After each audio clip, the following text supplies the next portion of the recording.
Bon vendredi. Bon vendredi, Mélo. Hey. Comment ça va? Ça va bien. On a eu une courte semaine ici en Nouvelle-Écosse, non? Mm-hmm. Parce que c'est le week-end de Pâques. Yes. Je sais pas pourquoi les États célèbrent encore des fêtes religieuses, mais... Écoute, ça me donne un vendredi et un lundi férié, donc moi je me plains pas. Du coup, faudra en ajouter d'autres au moins. Oui, ça me va, ça m'irait très bien. Surtout Diwali et tout, tu vois. Yeah. Ou Hanouka, ou... Ça serait bien d'avoir tout, quoi. Ça serait cool. Tout le package religieux J'approuve. Qui d'en avoir une, autant tout avoir. Non, mais c'est ça. Puis ce serait nice. Puis ça permettrait aux travailleurs de se reposer. Parce qu'on est bien pris. Ta semaine s'est bien passée? Yeah. C'était ma dernière semaine de cours. Donc là, c'est les derniers devoirs et les examens à suivre. Plutôt nice. Yeah. Plutôt nice. Ma semaine s'est bien passée aussi, une semaine courte. Pas mal de choses, mais ça va. Au sommaire de l'émission aujourd'hui, comme d'habitude, on a des actus. On va commencer par les actualités internationales francophones que vous pouvez voir à l'écran. Ensuite, à peu près à la moitié, on ira retrouver Olga. Yes. Qui va nous faire un petit bulletin sur l'Afrique. Il se passe des choses entre le Cameroun et la Tunisie. Il se passe aussi des choses en Guinée. Voilà, elle nous a fait un petit compte rendu et ça va être bien. Ça va nous permettre de suivre un petit peu l'actualité en Afrique, qui est pas souvent facile, il faut le dire. Yep. Qui est pas souvent facile mais ça nous permet, en tout cas à nous tous francophones de partout, de comprendre un peu mieux aussi ce qui se passe sur cet énorme continent qui contient la majorité presque des francophones du monde. Donc on va pas se mentir, c'est vraiment important pour nous en tant qu'émission francophone de pouvoir suivre ça. Ben oui. En seconde partie d'émission, on a une invitée qui va... parce que j'ai vraiment hâte de lui parler. Comme chaque invité, je veux parler aux invités, parce que nos invités sont cool. Mais là, on va parler à quelqu'un qui est donc photoreporter, ce qui est quelque chose de passionnant en tant que soi. Et elle va nous parler de son travail avec les migrants, son travail avec les manifs qui se passent en ce moment à Paris, puis aussi de ce qui se passe au Liban, puisque elle a des liens avec le Liban. Donc, on retrouvera Audrey en deuxième partie, que vous pouvez retrouver sur Instagram, Vanité Parisienne, qui est pas mal suivie, et c'est nice de pouvoir parler. On va sûrement être très... cash dans cette entrevue parce que le ton qu'on a déjà employé quand on a discuté un petit peu est assez cash et peut-être vous l'avez vu dans les dernières émissions, le monde va plutôt étrangement où que ça aille et ça demande à ce qu'on soit le plus naturel possible quand on discute. C'est ça. Et surtout se rappeler que ce qu'on produit sur les médias sociaux en général, notamment sur Instagram, on produit des extraits très courts d'actualités, de choses qui nous font réagir, d'exemples. C'est pas uniquement ce qu'il faut pour se documenter sur la situation mondiale. Non, absolument. On le sait et on essaye de pas s'axer sur des choses qui vont faire le buzz ou qui vont rentrer bien dans l'algorithme parce que souvent, c'est des choses trash, c'est des choses qui n'expliquent absolument pas une situation et qui vont plutôt révolter les gens. Et parfois, ça peut être utilisé absolument en bien et pour faire passer un message très rapidement, mais un message qui passe très rapidement, c'est pas toujours bien non plus. Non. Et nous, on aime le contexte, c'est pour ça qu'on fait une émission longue.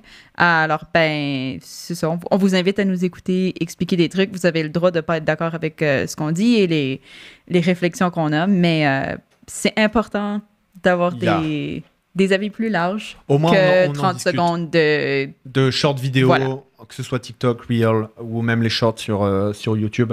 C'est important d'aller creuser par vous-même après.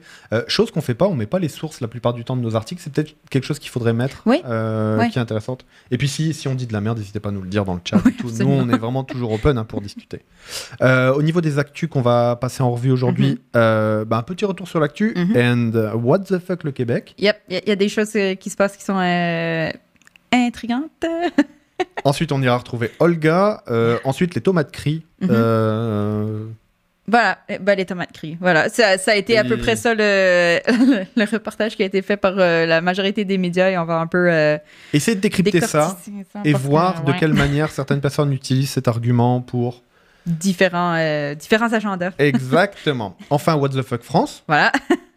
Un peu la même chose, on va parler aussi de pas mal de Darmanin. Pour ceux qui ne le connaissent pas, il s'agit du ministre de l'Intérieur qui s'occupe des affaires intérieures en France, qui est une ordure, on peut le dire, et qui occupe un des postes au pouvoir en France, un des plus importants, on va dire. Et il mensonge sur mensonge actuellement, surtout dans la situation qu'on connaît de tension en France actuelle. Donc ça va être important d'aller regarder un petit peu son parcours, puis de voir comment il a carrément vrillé récemment, quoi. Et puis on terminera avec les bonnes nouvelles. Oui. Parce qu'il en faut quand même. Il en faut quand même. C'est nice, c'est gentil. Ah oui. Il y avait pas mal de bonnes nouvelles. On en a sélectionné 2. Voilà.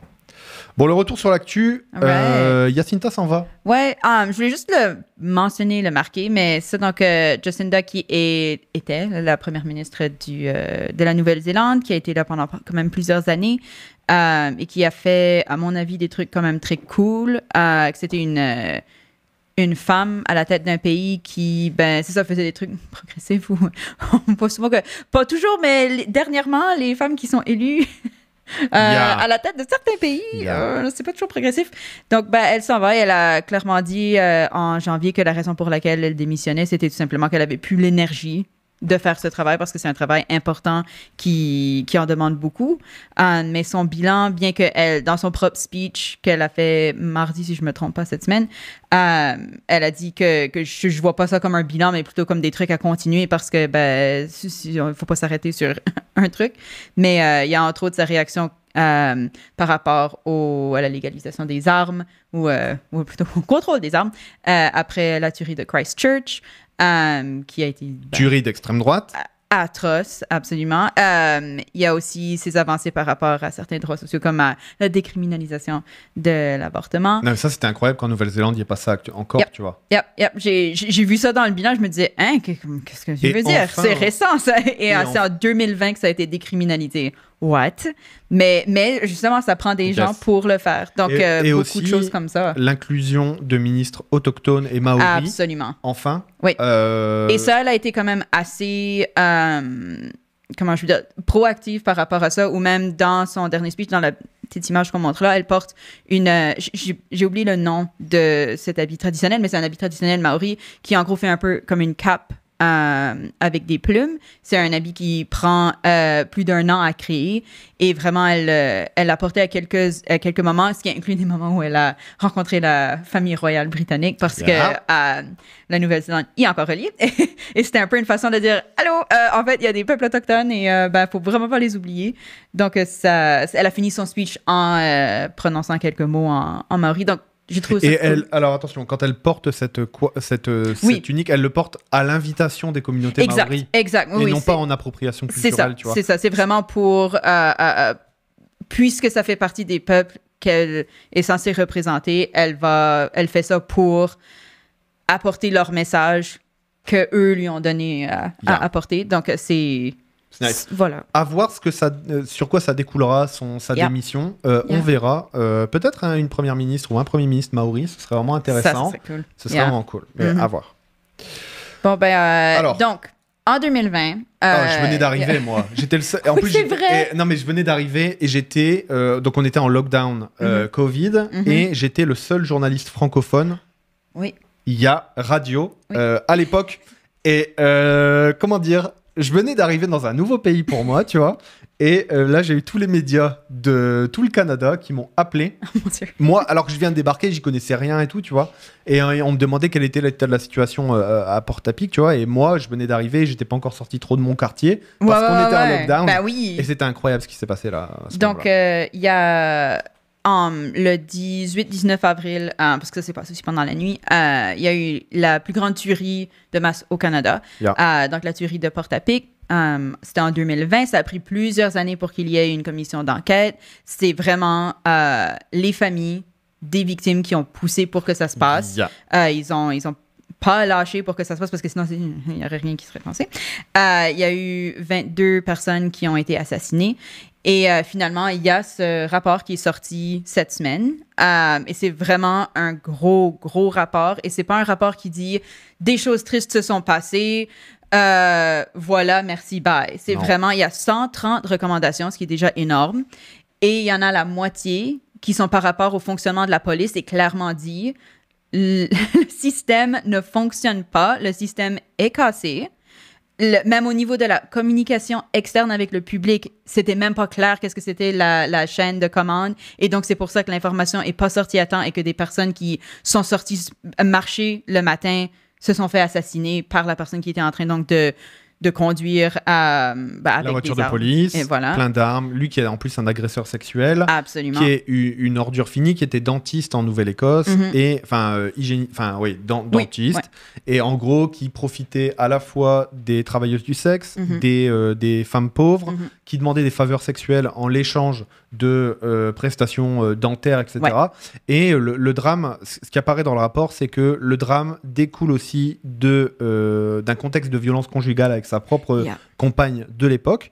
Lui, en plus, avait eu, on ne sait pas, le rapport n'est pas clair là-dessus, la possibilité de maquiller sa voiture personnelle en voiture de la GRC, donc de la Gendarmerie royale du Canada, qui est la gendarmerie, si on devait décrire, fédérale, l'équivalent du FBI du Canada, quoi. Ouais. Et le rapport est vraiment très, très critique. Et ce que j'ai beaucoup aimé, c'est que le rapporteur général a dit une phrase qui était vraiment importante.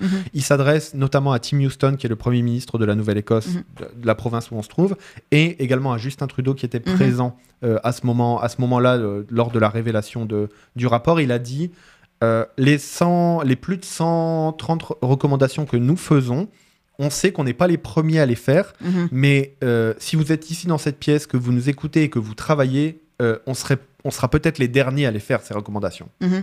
Et ça, je pense que ça a été suivi d'un énorme blanc dans la salle, ce qui montre qu'il y a une importance à réguler de manière politique et à réorganiser la police. Absolument. Pour qu'au moment où on a besoin d'elle, elle soit efficace. Yeah. Et vraiment, il y a des analyses où c'était... ça a été géré de façon à protéger les policiers et non à protéger le public. Et je comprends que personne ne veut se mettre dans la ligne de mire, mais en même temps, si tu prends cette job, je suis désolée, ça fait partie de ce que tu dois faire. Et une des choses que j'ai trouvé vraiment importante, et ça rejoint la discussion qu'on a eue sur Defund the Police la semaine dernière, et c'est vraiment que ça dit... L'argent ne doit pas être mis dans la police pour que ces personnes-là aient à gérer des problèmes de violence conjugale, des problèmes de santé mentale. Ça doit aller aux organismes qui, eux, savent comment s'en occuper et qui ont la structure pour. Parce que tu peux pas tout mettre dans un panier et te dire que ça va bien se passer. Exact. Évidemment, il faut aussi... Et ce panier est armé.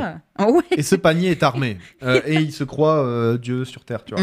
Donc, compliqué d'avoir ça, effectivement. En fait, c'est un rapport que je trouve qui est impressionnant d'être sorti avec autant de critiques sur le système lui-même et de vraiment qu'il faut réformer beaucoup de choses, ce qui était pas... C'est pas gagné. On s'attendait pas à ce que même ce soit dit comme ça, donc à suivre, mais voilà. Là, je vais faire un petit retour sur Sophie Binet, qui est la nouvelle chef de file et la nouvelle représentante de la CGT, qui est un des plus gros syndicats français. Elle est apparue hier lors de la manifestation, qui était la 11e journée de manifestation contre la réforme des retraites. On a choisi de ne pas en reparler encore cette semaine. On va en reparler un tout petit peu un moment dans What the Fuck France, mais globalement. Et elle, Sophie Binet, elle était un petit peu attendue de la part de tout le monde parce que première femme chef de la CGT, et en fait, elle est un peu une élue surprise de la CGT.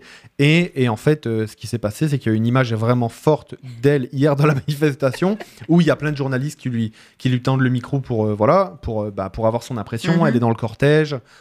Et il y a une journaliste de CNews, qui est la chaîne possédée par Bolloré, qui est un agent qui a un agenda d'extrême droite, ce milliardaire.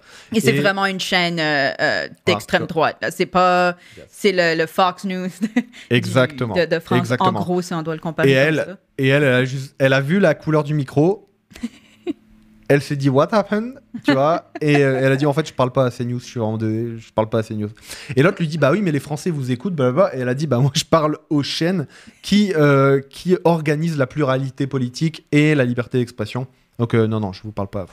Et ça c'est très rare. Oui, c'est quelque chose qu'on voit très rarement et c'était vraiment suffisamment intéressant pour le remarquer.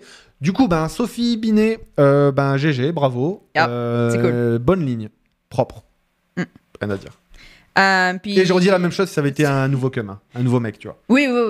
Non, c'est bien d'y réagir comme ça. Yeah. Donc, c'est juste une nouvelle que je trouvais intéressante. Puis donc, Genesis Market, qui était un des plus gros opérateurs ça a été décrit comme le supermarché des identités volées. C'est ça que j'ai trouvé et je trouve ça intéressant comme ça. Mais en gros, où c'est des hackers qui avait... Attends une minute, j'ai des chiffres. Plus de 80 millions d'identifiants volés via 1,5 million d'ordinateurs piratés. Donc, c'est quand même gros. Et vraiment, ça passait de un compte Netflix à un compte de banque. Donc, un peu de tout. Et ben, ça a été fermé. Parce que c'est ce qu'on voit à l'écran, c'est ce qu'il y a sur le site maintenant. Donc, c'est l'opération Cookie Monster. Donc, petite joke de Cookie Monster, puis des cookies. Donc, les données personnelles qui peuvent, des fois, finir à certains endroits pas voulus. Il y a eu 14 pays qui ont été impliqués à, justement, démanteler cette opération. Donc, il y a un peu moins de chances que vous vous faisiez voler vos identifiants maintenant. On a revendu, parce que c'est pour revendre, évidemment. Mais voilà, donc, c'était juste une nouvelle que je trouvais intrigante. Nice. What the fuck Québec.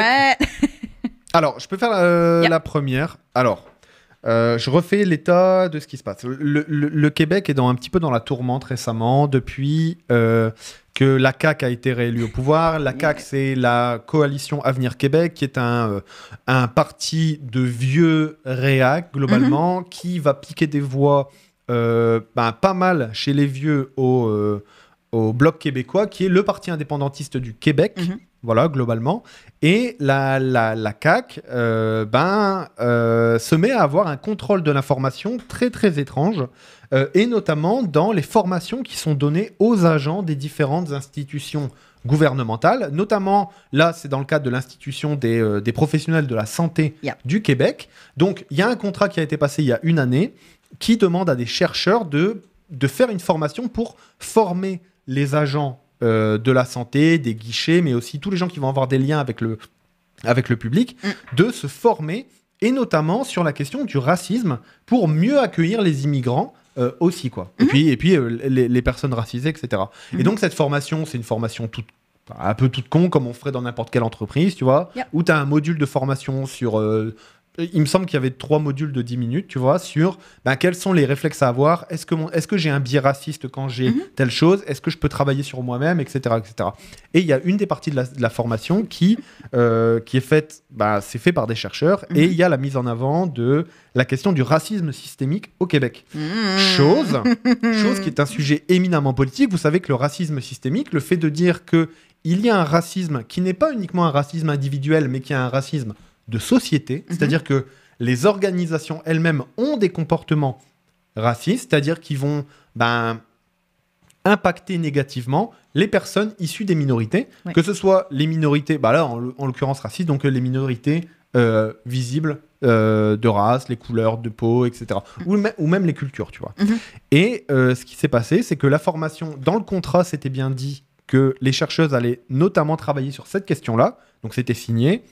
Les cadres étaient carrément OK là-dessus parce qu'ils le savent. Quelle est la réalité des services de santé, des services de soins au Québec. Et on sait qu'il y a un impact sur la santé des gens quand ils ne sont pas traités de la même manière qu'ils soient blancs ou pas blancs. Absolument. Clairement. Et donc, il y a du racisme systémique. Si t'es pas bienvenu, tu vas pas aller chercher le service et donc tu es en moins bonne santé. Et là, tu tombes dans des statistiques de X groupe est en moins bonne santé ou X groupe a plus de ce problème-là. Et donc, tu es encore plus marginalisé parce que tu fais partie du mauvais groupe. Exact. Et donc là, cette formation, elle a été créée, elle a été validée par les cadres, etc. Et quand l'exécutif a vu le module de formation, ils lui ont demandé de retirer cette partie du module de formation sur la question du racisme systémique. Et parce qu'on sait que la ligne politique de François Legault, qui est le Premier ministre du Québec, donc en plus la tête de file de la CAQ, la Coalition Avenir Québec, lui dément le fait qu'il y ait un racisme systémique au Québec. Et donc, il a fait carrément censurer une formation alors qu'elle a été faite par des chercheurs, et en l'occurrence des chercheuses, qui travaillaient sur ce sujet-là. Et donc, il y a une censure qui s'installe pour tenter de gommer une réalité sociale qui est la question du racisme systémique au Québec. Donc, what the fuck? Et l'exemple que tu as, c'est une femme à un guichet qui demande l'identifiant de la personne qui va à l'hôpital. Donc, une carte d'assurance maladie de la province. La personne dit « Excusez-moi, monsieur, c'est à votre femme que je parle. » Et là, le mec, il la regarde et il dit « Oui, mais c'est parce qu'elle parle pas français. » Donc... Ouais, puis elle ajoute « On est au Québec ici, hein, donc c'est votre femme, elle va parler, quoi, tu vois. Vous allez pas ramener vos mœurs de je sais pas quoi. Tu vois, sous-entendu, voilà, biais raciste. mais gros, sorry madame, ma femme ne parle pas français.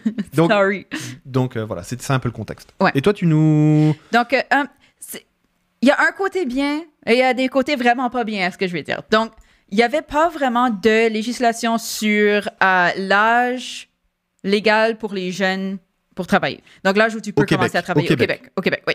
Donc là, à partir du 1er septembre 2023, les adolescents québécois, évidemment, entre 14 et 16 ans, pourront pas travailler plus que 17 heures par semaine, avec un maximum de 10 heures du lundi au vendredi. Ça, c'est la partie qui est fine. OK, il y a un montant d'heures qui est régulé. Neat. 17 heures, quand tu vas à l'école et tu es censé, je sais pas, être un enfant. 14 ans, c'est vraiment pas vieux, les amis. Non. Moi, je trouve ça fucked up. C'est bien qu'il y ait un âge légal, dans le sens que, comme ça, il n'y a pas des enfants, de 12 ans, 10 voilà. ans. Mais c'est presque une invitation au travail. Mais absolument. Et pour moi, ça veut dire... Parce que je le vois quand je fais partie de processus d'évaluation de candidature, etc. au travail, ce qui inclut des emplois jeunesse. Et c'est vraiment que quand tu fais un entretien avec un jeune qui a eu un travail, ben, il va déjà avoir une certaine maturité au niveau de savoir comment expliquer certaines choses. Voilà. Comment parler de son CV, etc. Plutôt que quelqu'un qui va avoir été à l'école comme tu es censé faire et que tu es censé mettre ton temps là. 17 heures, c'est énorme.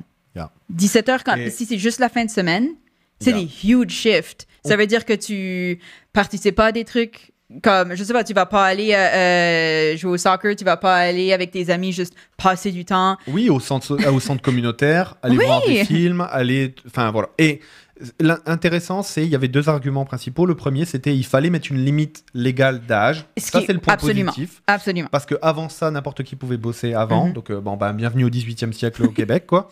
Donc ça, c'est positif. Le second point, c'est aussi lutter contre la pénurie de main-d'œuvre au Québec et donc assumer clairement de manière que l'économie va se mettre à réemployer des enfants. Ouais. Et il faut un petit peu encadrer ça. Mais what the fuck Québec? Oui. On voit aussi une vague aux États-Unis de législation pour que les jeunes plus jeunes puissent déjà commencer à travailler. Donc c'est une horreur. Yeah. Et il faut dire une chose aussi, c'est que ça ancre tout de suite le jeune et les jeunes générations dans la logique du capital également. Exact. Déjà, il y a la soumission à une autorité économique telle que ton boss, la soumission à des impératifs de rentabilité, des objectifs, toutes ces questions-là, à des moments où tu es dans ta jeunesse en train de te construire et où tu devrais peut-être penser le monde d'après, où ton esprit te permet un petit peu de papillonner, etc. Et en fait... Il y a aussi la question du fait que les études supérieures soient pas mal chères. Yep. En gros, c'est un peu comme baisser l'âge pour avoir le permis de conduire. Tu as aussi cette logique de ça fait plus de voitures vendues, ça fait plus de choses. Donc, c'est vraiment problématique de faire travailler les jeunes à ce point-là. Absolument. Je comprends le positif. Évidemment, le positif, il est très facile à comprendre. Mais le négatif, ça va être, c'est ça, l'impact et aussi l'impact sur les études, sur les résultats à l'école. Si tu as déjà de la difficulté à l'école, faire en plus un job, tu vas encore plus avoir de difficultés que ce que tu avais déjà. Et donc, tu vas avoir des moins bonnes notes. Tu vas penser que tu n'es pas assez bon pour aller aux études supérieures qui sont franchement vraiment différentes de l'école. Parce que c'est juste un autre système, c'est une autre façon de fonctionner et tu es indépendant. Donc, voilà. Ça veut dire qu'on va avoir potentiellement encore moins de personnes qui accèdent à ces études-là parce qu'ils sont déjà sur le marché. Le marché de l'emploi. Ah non, non. Moi, j'ai des doutes là-dessus parce qu'il y a une glorification de l'enfant qui travaille. Il y a une glorification du « Mon fils a 15 ans, il travaille déjà au Dairy Queen. » Et t'es comme « Ton enfant travaille dans une job qui, franchement, est-ce qu'elle devrait exister? Je le sais pas. » Mais elle devrait pas être celle qu'on donne à un enfant de 15 ans qui est censé être en train de s'amuser avec ses amis, de, je sais pas, faire de la lecture, de faire de la musique, de faire des conneries, etc. Et aussi d'apprendre. Comme I don't know. Exact. I don't know. L'enfant est roi, moi j'en fais partie de ça, let's go. Vive les enfants, là, OK? Ça dure pas longtemps la jeunesse, profitez-en à la place de travailler pour un patron qui s'en fout de vous. Merci Mélo. Oups. Ouais, t'as raison. J'appelle Olga. Yeah! C'est parti pour les actus de l'Afrique.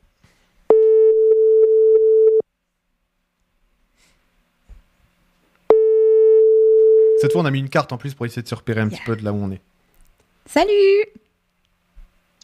Salut! Comment ça va? Ça va très bien, et vous? Ça va bien. Parfait, on est en pleine émission. Du coup, tu voulais nous parler notamment du Cameroun et de la Tunisie. Tout à fait, on va commencer par le Cameroun. Alors au Cameroun, nous avons 181 ressortissants camerounais ayant manifesté leur volonté de rentrer chez eux et qui ont été enregistrés hier. Voilà, le ministre donc camerounais des Affaires étrangères a annoncé jeudi sur son site l'arrivée le jour même d'une première vague de 75 Camerounais à bord d'un vol de la Royal Air Maroc affrété par les autorités camerounaises et assuré qu'ils ont été immédiatement pris en charge. Et le ministre donc des Relations extérieures, conjointement avec l'ambassade du Cameroun en Tunisie, a entrepris donc des mesures urgentes et nécessaires pour l'encadrement consulaire et la prise en charge de tous les compatriotes en situation de détresse en Tunisie. Alors, ouais, justement, on savait que la situation en Tunisie était pas facile, justement, depuis les annonces du président qui avait dit des choses pas super. Quelles sont les mesures qui ont été prises pour la prise en charge des Camerounais en détresse en Tunisie, justement ? Alors, parmi les mesures qui ont été prises, nous avons donc la mise sur pied d'une cellule de crise au niveau du poste consulaire à Tunis, dotée d'un numéro vert et les interventions soutenues auprès des autorités tunisiennes en faveur de la protection des Camerounais en situation de détresse. Donc, voilà la principale mesure qui a été prise du côté de la Tunisie. Et du côté de la Centrafrique, tu avais une actualité ? Tout à fait. En Centrafrique, nous avons donc 10 militaires sur les 19 enlevés par des rebelles qui ont été libérés mardi par ces rebelles-là et sont arrivés donc à Bangui mercredi. Donc, l'avion qui transportait les 10 militaires s'est proposé à l'aéroport de Bangui mercredi en début d'après-midi. Et il faut dire que ces 10 militaires retenus en otage n'ont pas eu l'autorisation de s'exprimer sur les conditions de leur détention. Et précisons également que la Centrafrique est le deuxième pays le moins développé au monde, selon l'ONU, et est théâtre depuis 2013 des guerres civiles meurtrières dans les premières années, mais qui a baissé d'intensité en 2018. Et enfin, toutefois, le ministre donc de l'administration territoriale rassure quant à la libération des 9 autres otages. Voilà. Wow. Et quand est-ce qu'ils ont été capturés? Alors, ces membres donc de l'armée centrafricaine avaient été capturés lors de violents combats le 14 février à Sikikede, dans le nord du pays, contre la coalition des patriotes pour le changement, la principale alliance rebelle dans ce pays en guerre civile depuis 10 ans. Voilà. Wow. Et tu avais une nouvelle aussi en Guinée? Oui, en Guinée, j'avais également une actualité. Voilà, la marine nationale donc guinéenne a saisi plus d'1,5 tonnes de cocaïne sur un navire battant pavillon Sierra Leone. Il s'agit en effet de 62 sacs de 25 kg de cocaïne chacun et un autre de 22 kg qui ont été trouvés dans la cale du navire arraisonné par l'armée au cours d'une de ses missions permanente de surveillance du territoire maritime guinéen. Et rappelons qu'entre 2019 et 2022, oui, au moins 57 tonnes de cocaïne ont été saisies en Afrique de l'Ouest ou en route vers cette région. Voilà. Wow. Et est-ce qu'il y a eu des suites judiciaires par rapport à la saisie ? Oui, en effet, par rapport à cette saisie, le ministre de la Défense nationale a officiellement remis les 1,572 kg de cocaïne et les 10 membres de l'équipage du navire au procureur du tribunal de première instance de Kaloum à Conakry pour des enquêtes. Et précisons donc que l'Afrique de l'Ouest est devenue une région de forte consommation de drogue, selon un rapport de l'Office des Nations Unies contre la drogue et le crime. Wow. Et tu avais une nouvelle aussi par rapport au Rwanda ? Oui, une nouvelle plutôt bonne du côté du Rwanda. En politique, nous avons donc l'homme politique Paul Kagame qui a été réélu à la tête du Front patriotique rwandais pour un nouveau mandat de 5 ans avec 99 voix. Donc, plus qu'une élection, un plébiscite pour Paul Kagame, salué par ses partisans. Et il faut dire que cette réélection intervient à quelques mois de la présidentielle prévue en août 2024 au Rwanda. Et le Front donc patriotique rwandais milite pour une candidature de l'actuel chef de l'État au pouvoir depuis déjà 23 ans. Wow. Eh ben, merci beaucoup, Olga. Merci à vous aussi. C'est vraiment toujours un plaisir de t'avoir avec nous pour ce tour d'actualité. On va te laisser, il est tard là à Yaoundé. Est-ce qu'il fait beau au moins à Yaoundé? Pas tellement beau parce que nous sommes en pleine saison pluvieuse. Yes. Actuellement, nous sommes en saison pluvieuse et vous imaginez les intempéries. Nous avons le froid, le vent et parfois la boue. Donc, ce n'est pas évident parfois. La route est autre. Donc, le temps n'est pas si agréable que ça pour le moment. Reste au chaud et reste au sec. À bientôt, Olga. Merci. À vendredi prochain. À bientôt. À vendredi. À vendredi prochain. Oh, intéressant. Intéressant. Toujours vraiment important d'avoir ce point de vue.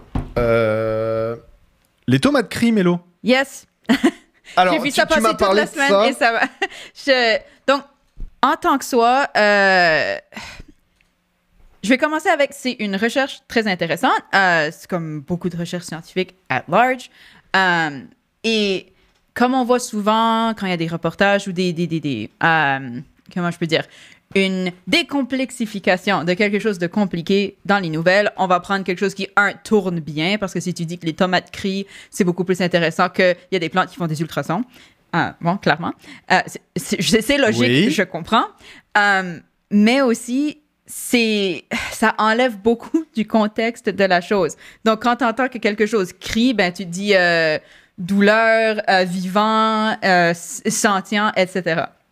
Donc, en gros... C'est pas le cas. Non, ça reste... Ben, à ce qu'on sache, là, peut-être qu'un jour, les tomates seront nos leaders, là, mais avant que ce jour arrive, pour l'instant, c'est une recherche super intéressante où c'est pas seulement les tomates, c'est les tomates qui ont été mises à l'avant, mais c'est vraiment les plantes, quand elles sont dans différentes situations, émettent des ultrasons. OK. Ces ultrasons sont, entre autres, par rapport à des réactions chimiques de bulles de différentes... substances qui sont dans les plantes. Et donc, par exemple, quand on abîme ou on fait, entre guillemets, mal à une plante, donc, ou si on cueille quelque chose, elles vont faire certains sons. Si elles ne sont pas arrosées, elles vont faire beaucoup plus de sons, beaucoup plus régulièrement qu'une plante qui va bien, qui va faire, par exemple, 1 son par heure versus 35. Donc, c'est super intéressant. C'est des ultrasons donc, que nous, on ne peut pas entendre. Les scientifiques qui sont en Israël, si je ne me trompe pas, ont donc adapté ce son et l'ont édité pour qu'on puisse l'entendre. Mais voilà. Donc, pourquoi c'est un problème ou qu'est-ce qui fait que ça peut devenir un problème? Enfin, pas le fait que ce soit une réalité et un fait. Non, c'est super intéressant. Mais toi, tu as vu surtout sortir quelque chose. Ouais. Donc, du coup, bien sûr, quand il y a des trucs scientifiques, donc on voit qu'il y a plein de randomness qui se passe et qui, les gens prennent des conclusions qui n'en sont pas. Et du coup, c'est des plantes. Donc, les vegans, là, qu'est-ce que vous faites de vos vies? Les plantes crient quand vous les mangez, quand vous les prenez, puis vous dites que vous faites mal à personne. Premièrement, c'est pas ça, OK? Réduire sa consommation de viande ou de produits animaux, mais on va focuser sur la viande. C'est vraiment de limiter les impacts, par exemple, qu'on pourrait avoir pour la consommation de nourriture at large. Donc, la logique, c'est, si moi, je mange la tomate directement, c'est une source directe de calories et d'énergie. Si la vache doit manger la tomate et ensuite moi je mange la vache, il y a un peu une perte calorique, énergétique etc. qui s'est passé. Donc, déjà, à ce niveau-là, il y a la logique de... Hein? Mais Mélo, tu n'es pas vraiment objective aussi quand tu dis ça. Moi, ça fait 10 ans que je pensais que j'ai pas bouffé de viande. Donc, sorry. Là. mais écoute, j'ai quand même des amis qui en mangent, puis je freak out pas, là, ça va. Mais t'as un ami carnivore en plus. I do. God. Alors, non mais c'est marrant parce que ça fait écho à la discussion qu'on avait la semaine dernière sur quand les gens qui font partie d'une communauté, en gros, n'ont pas le droit de prendre la parole sur un tel ou tel sujet. C'est ça. Et je dis pas ça pour dire que, comme je sais pas, il y a des gens qui vont bouffer de la viande parce que c'est ça qui est disponible, parce que c'est... t'habites dans certains coins où c'est carrément impossible d'être vegan parce que les choses auxquelles tu as accès sont pas ça. Puis après il y a un écosystème, il y a une tradition. C'est ça, il y a d'autres trucs qui rentrent dedans, mais c'est vraiment plutôt le côté de donc c'est pas grave si je mange quelque chose qui a été vivant parce que si les tomates peuvent crier, alors ça fait autant de mal. Puis l'affaire que je trouve tannante là-dedans, c'est que non, une tomate n'est, à ce qu'on sache en tout cas, pas consciente de son existence. Elle n'est pas sentiente. Donc, exact. Effectivement, il y a des stimuli qui prouvent que, elle est capable de communiquer pour développer ça. Ok, Pacha, très plaisir. Yes. Donc du coup, le truc intéressant, c'est que oui, effectivement, il y a des signaux qui sont émis par les animaux vivants non minéraux. Absolument. J'aimerais bien savoir ce que pensent les champignons là-dessus, ou les je vais dire les zobes. C'est pas les... Que pensent les zobes? Non. On sait qu'est-ce qu'ils pensent. Merde, comment on appelle les blobs. Les blobs. Oui, bon, bref, qu'importe. Mais en tout cas, non, mais c'est marrant parce que, comment dire? Nous, enfin, je sais pas ce que t'en penses, mais moi non plus, je mange pas de viande. Parce que, sorry, mais... moi, je suis pour l'efficacité, en général. Et donc, pour être efficace à un moment, c'est-à-dire qu'on est dans un monde qui va être de plus en plus réduit en termes de ressources, en termes de plein de choses. Et donc, pour moi, la question de l'alimentation, c'est aussi une question d'efficacité. Il faut sortir de notre équation alimentaire et de nos équations de vie tout ce qui n'est pas nécessaire pour permettre à tous d'avoir au moins ce nécessaire. Exact. Et donc, sortir pour moi l'animal de l'équation de la vie humaine, c'est d'une importance capitale. Et donc, là, effectivement, c'est marrant, tu vois. T'as plein de gens qui disent, oui, mais le soja que vous produisez, blablabla, au Brésil, blablabla. Non. Le soja au Brésil, il est utilisé majoritairement pour que les vaches les mangent. Oh non! Pour que toi, tu puisses manger des vaches. Et entre-temps, ces vaches ont été vaccinées avec des vaccins. Tu vois, avec une multitude de vaccins parce qu'elles sont élevées dans des conditions déplorables, elles mangent leur propre merde, etc., etc. Donc, sorry. Et en plus, souvent, c'est la sphère bio New Wave qui débarque et qui te dit non, il faut maîtriser ce que tu mets dans ton corps. Et en même temps, tu les vois débarquer avec leur barbecue à même pas regarder la qualité de la viande parce que tu sais pas ce qui a été foutu dans ta viande, etc. Donc du coup, il y a un blougi-boulga de trucs. Et je le dis à chaque fois, ce mot, et c'est pas le bon. Je sais que ça vient de Casimir, mais je sais pas trop comment le dire. Bon, on s'en fout.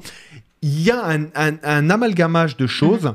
Et malheureusement, les lobbies de la viande souvent viennent s'en servir. Donc, ça ne m'étonnerait pas qu'on voit les lobbies de la viande venir se servir de cette nouvelle-là en disant un blougi. Rachel, elle se fout de moi. Un gloubi-boulga. I don't know. Tu connais pas ce mot-là? Putain, mais je pensais être international en disant ça, moi. Je comprends le sens du mot. C'est comme une... Je comprends l'intention. Non, en plus, j'allais décrire ça avec un plat marseillais. Comment ça s'appelle ça? Une moussaka. La bouillabaisse. Mais non, pas la bouillabaisse. Ça aurait pu être la moussaka. T'as dit que ça venait d'où? Merde.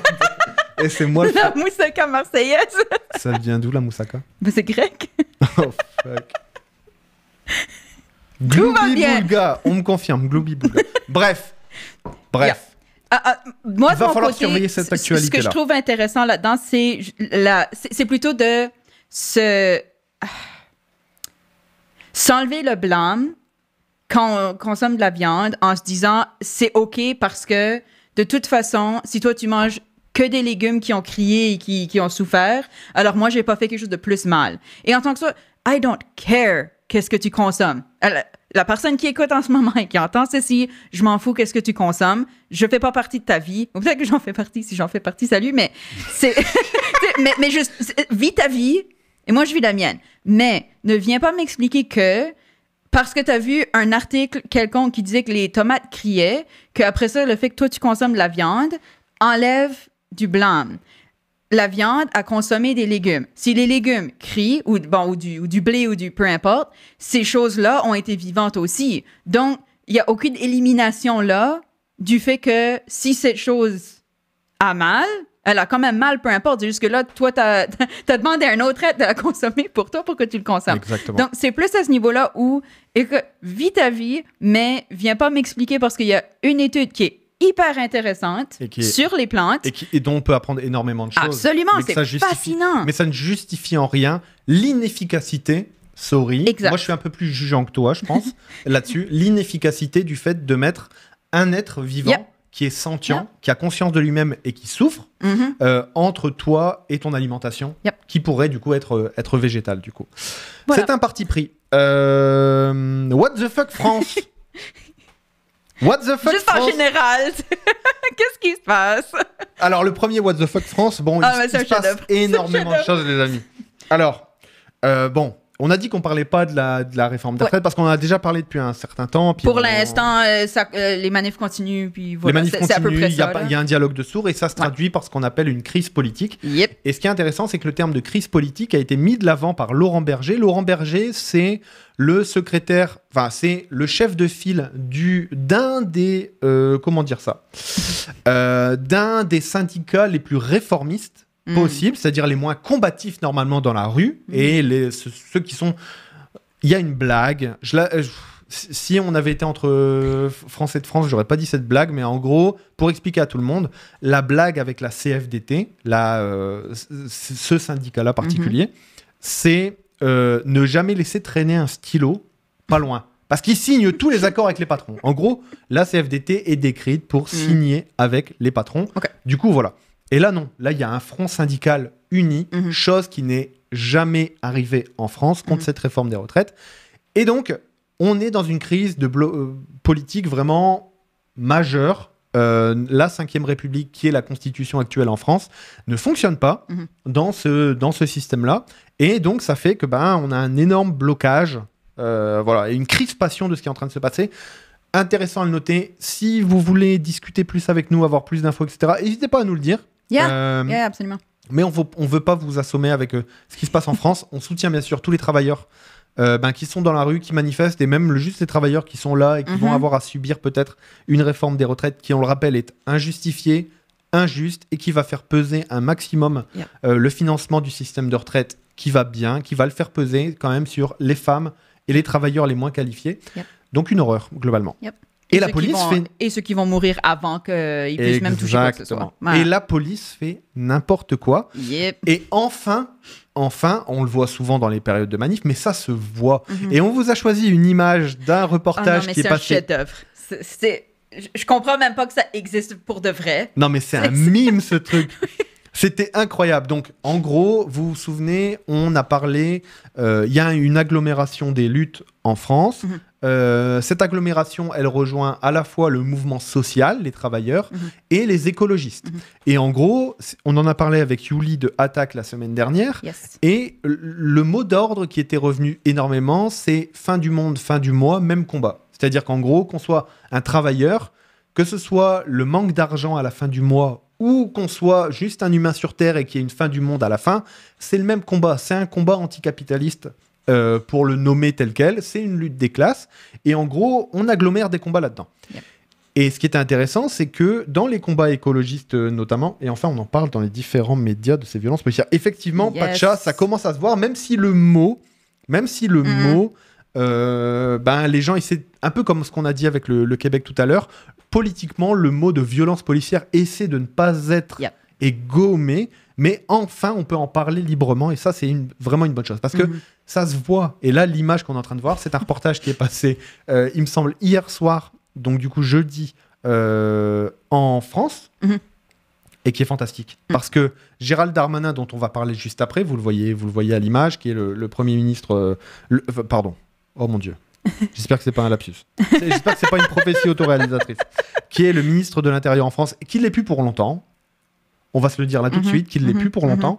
En gros, Gérald Darmanin, lui, défendait la police corps et âme, quitte à défendre l'indéfendable. Oui, absolument. En évoquant des arguments vraiment nuls quant aux violences policières, qui sont vraiment violente. Ouais. Il y a des gens qui sont actuellement dans le coma entre la vie et la mort. Il y a des gens qui se font arrêter pour rien, juste parce qu'ils passaient dans la rue. Il y a des gens qui se font agresser sexuellement, comme c'est le cas à Nantes, avec 3 étudiantes qui se sont fait fouiller au corps, et notamment dans les parties génitales, donc avec un traumatisme qui s'ensuit, qui est vraiment horrible.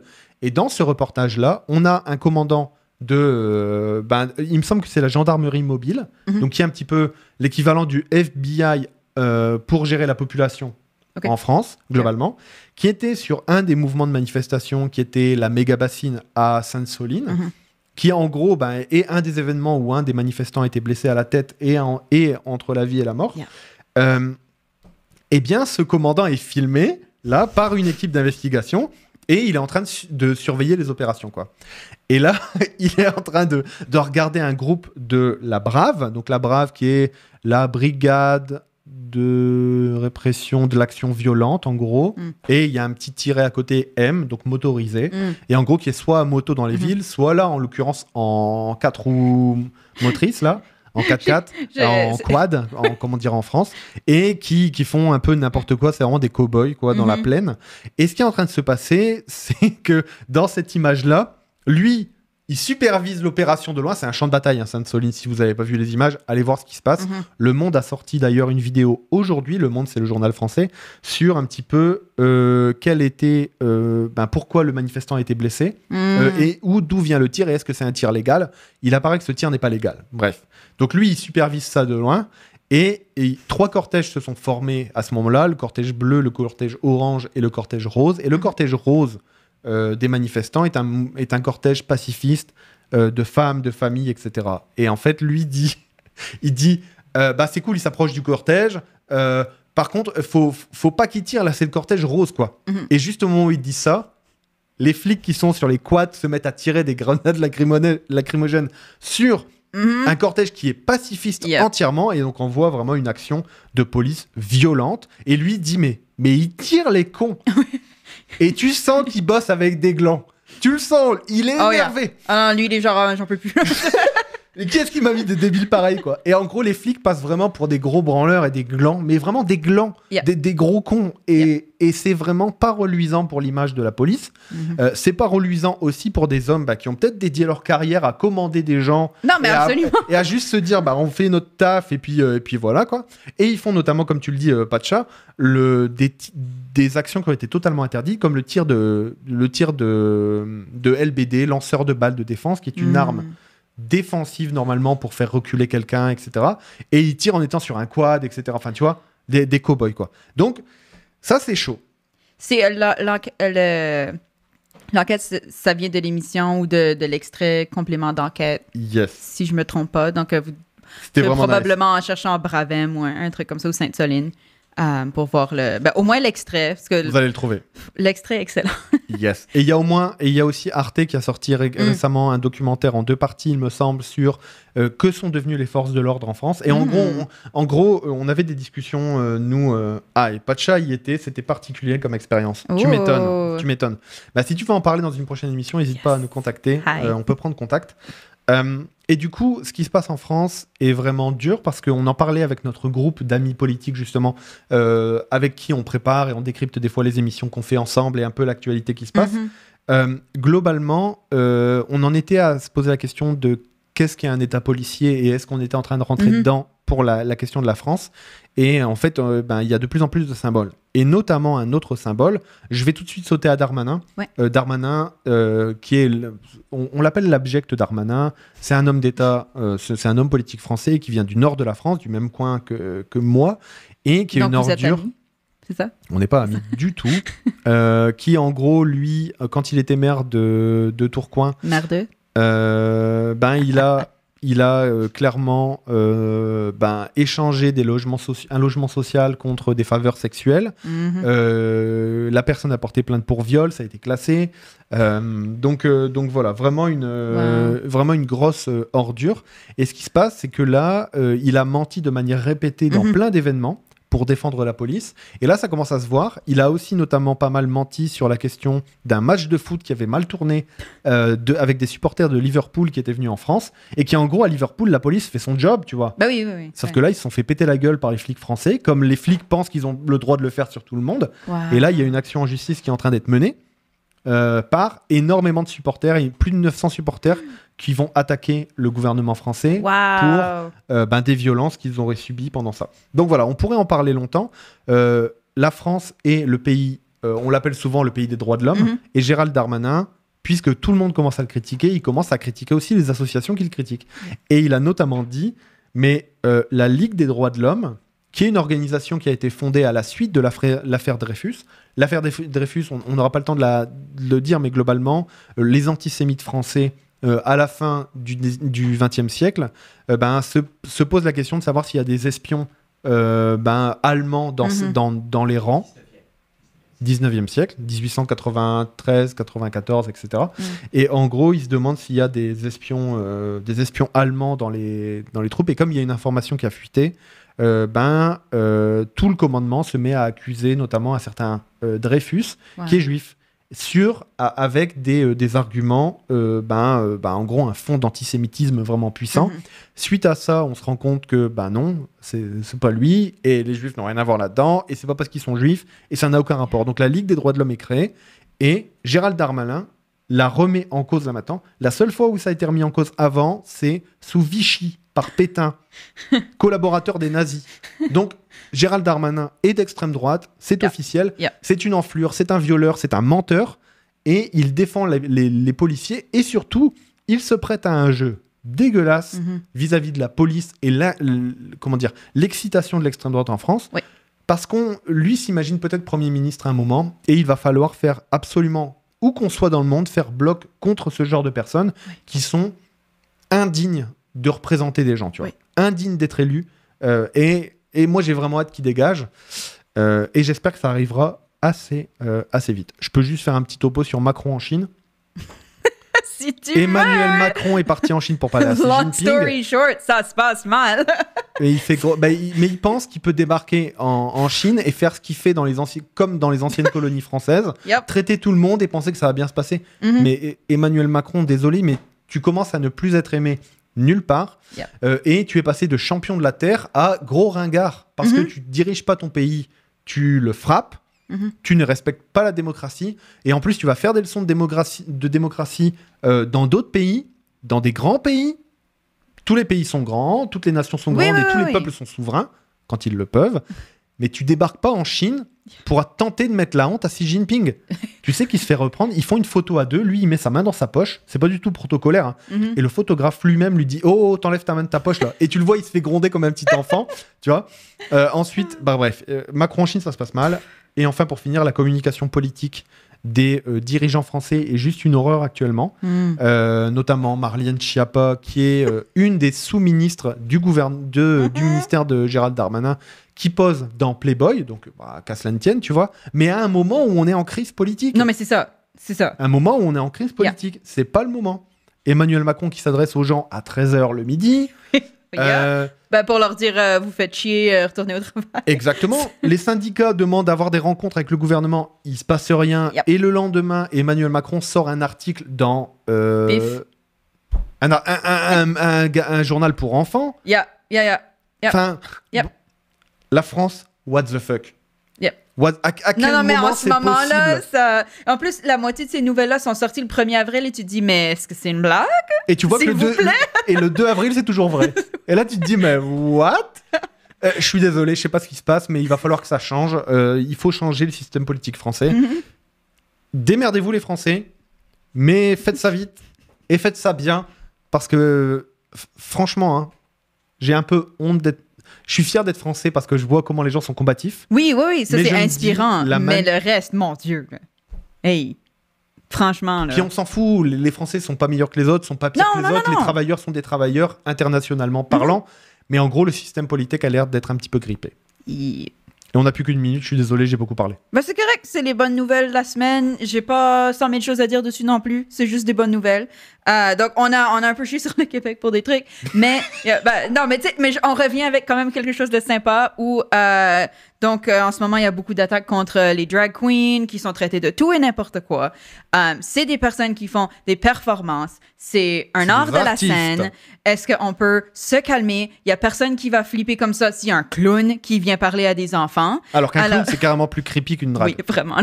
mais tu sais, c'est la même idée de quelqu'un qui se déguise, qui se met une perruque, qui met un vêtement spécifique, qui se maquille la face, etc. et qui fait un personnage. That's it. Après ça, le contenu, tu peux le juger, je m'en fous. Tu as le droit de pas aimer ce que quelqu'un présente. Mais en tant que soi, l'art du drag est un art. Et voilà.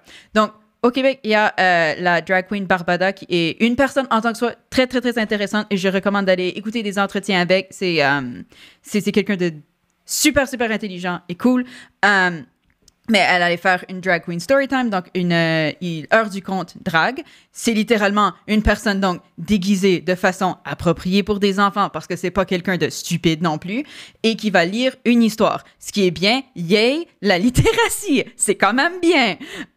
Et là, c'est via Québec solidaire, mais l'Assemblée nationale du Québec a apporté son soutien aux drag queens en disant que, oui, c'est bien, c'est une performance, c'est quelqu'un qui amène quelque chose aux enfants et qu'ils apprécient et ils ont du fun.